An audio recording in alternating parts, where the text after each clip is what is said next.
Hi, it's State Representative Jim Walsh here at the Capitol in Olympia. As you know, the legislative session recently ended, and the one-day special session that took place right after it also completed. So we are now in the interim period between legislative sessions here at the state capitol. But there's been some news even in this interim period. After the session and the special session ended, the governor, as he is allowed to do, exercised his veto pen on a couple of items, particularly in the budgets. Remember, three budgets that we have here: the operating budget, the largest, the transportation budget, and the capital construction budget.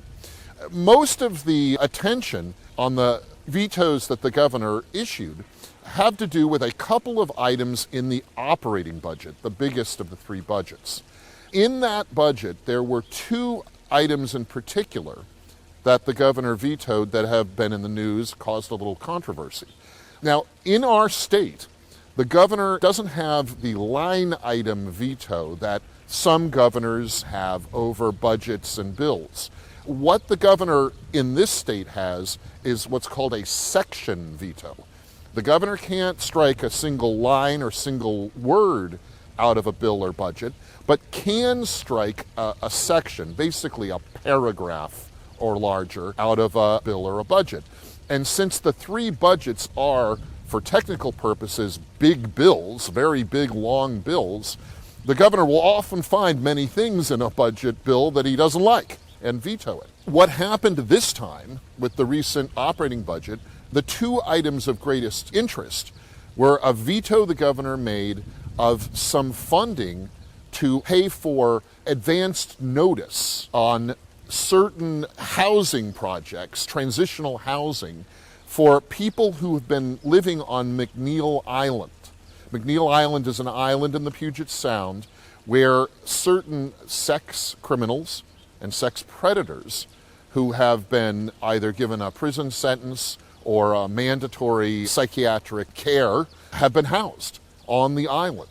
And some of the people living on McNeil Island actually have served their sentences or their times of confinement, but continue living on McNeil Island as basically a protection for themselves, to keep themselves out of trouble, and certainly to keep others out of trouble.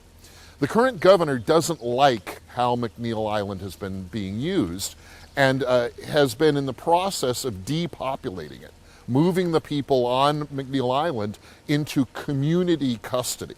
These are these transitional group homes among the general population. It's controversial and have caused a great deal of public outrage. So the legislature tried to build into this operating budget a section that would fund the advance notice to local jurisdictions of one of these houses going into their community. The governor struck that part out, cut out the funding for that advance notice. And that veto is one that a lot of people are already complaining about. They wanted the advance notice to local jurisdictions of one of these projects coming into their area. It's possible that we will seek a veto override. The legislature can do that. When a governor makes a veto of any sort, if the legislature can rally a 2/3 supermajority vote to overturn the veto or override the veto, then the veto is dismissed and the item goes back into the budget in this case.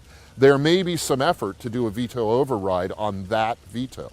The second veto that the governor issued that was causing a great deal of controversy was some money that was attached to funds we are allocating to K-12 special education funding at public schools. There was a piece of that funding that would pay for an audit of how the new money, the additional money going into K-12 special ed would be spent. And basically, some of us in the legislature want to make sure that that special ed money goes to the kids, doesn't get used up in sort of administrative bureaucratic overhead.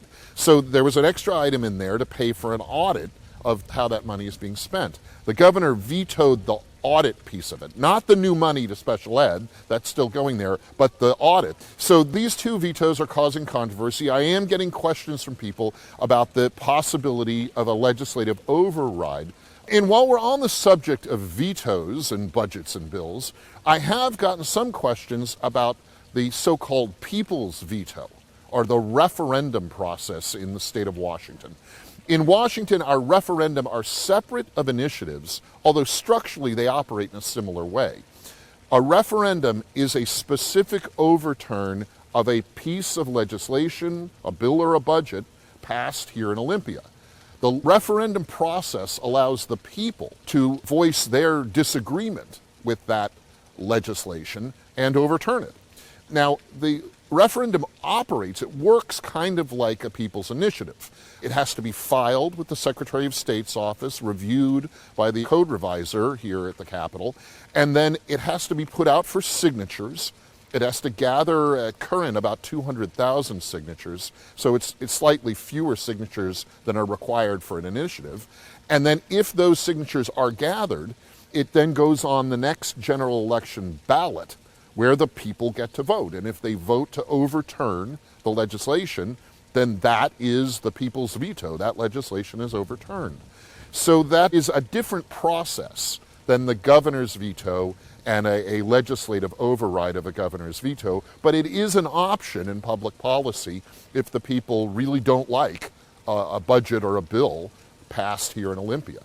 So that's it, a little bit in the weeds and some of the technicalities of how these things work, but I expect all of these issues to continue to be in the news and be discussed through the interim period right now that we're in until the next legislative session. I'll keep you posted on how these and other developments go. Until then, I'm State Representative Jim Walsh. Be well.